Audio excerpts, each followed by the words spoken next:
Before we begin, a quick disclaimer. Everything in this video is for educational purposes only and is not financial advice. Always do your own research. SpaceX just became a $2.4 trillion public company, and everyone online is screaming the same two words, space stocks. So I did something different. I ran every public space stock through my scanner, and the result genuinely surprised me. It's almost the opposite of what the hype crowd is telling you. Let's start with the star of the show, SpaceX, ticker SPCX at $2.4 trillion. Now, here's the nuance the hype completely skips. SpaceX is not a simple money loser. Its Starlink internet business is hugely profitable, over $4 billion in operating profit last year.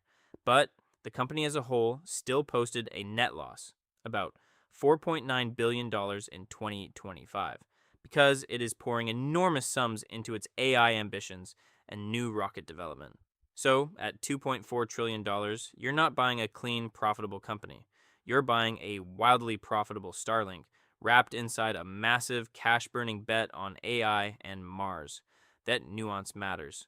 First, the part that genuinely surprised me. On price, these stocks are on fire. My scanner scores every stock's relative strength against the entire market, 0 to 100. The space names came back between 82 and 96. Planet Labs, Rocket Lab, Viasat, all 96. They have absolutely crushed the market.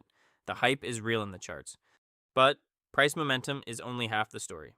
So, I ran them through my full quality screen, the one that also checks profitability, the fundamentals, and the valuation. And here is the result that should make you stop and think. Not a single one passed. Every space stock came back watch or pass. 0 buys. Beautiful charts, but the businesses underneath don't back them up. Let me show you the tiers.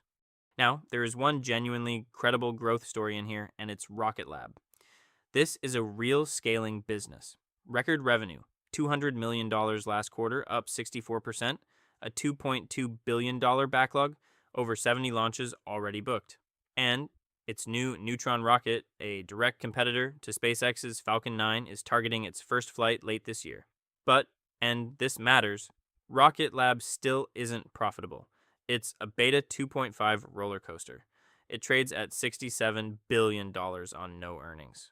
And even my scanner only rates it watch, not buy.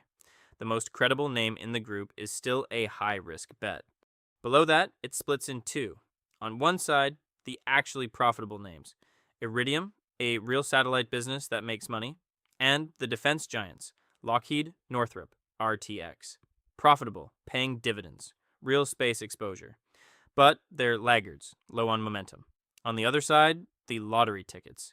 ASTS Space Mobile, growing revenue, nearly 2,000% off almost nothing, valued at $31 billion. Planet Labs, which loses more than $1 for every single dollar of sales. And Redwire, also deep in the red. And BlackSky, its revenue is actually shrinking 30%. It loses 89 cents on the dollar, and yet 7 analysts rate it a strong buy. That gap between the hype and the data is the whole game. 2 more traps. First, where space hype can end. Virgin Galactic. Once a high-flying space darling, today it's down more than 95% from its peak. The story was thrilling. The business never delivered. Second, the proxy trap. Before the IPO, people piled into funds like DXYZ just to get SpaceX exposure and paid enormous premiums. DXYZ traded near $60. Today, now that you can simply buy SpaceX directly, it's $28 and falling. That premium is collapsing in real time.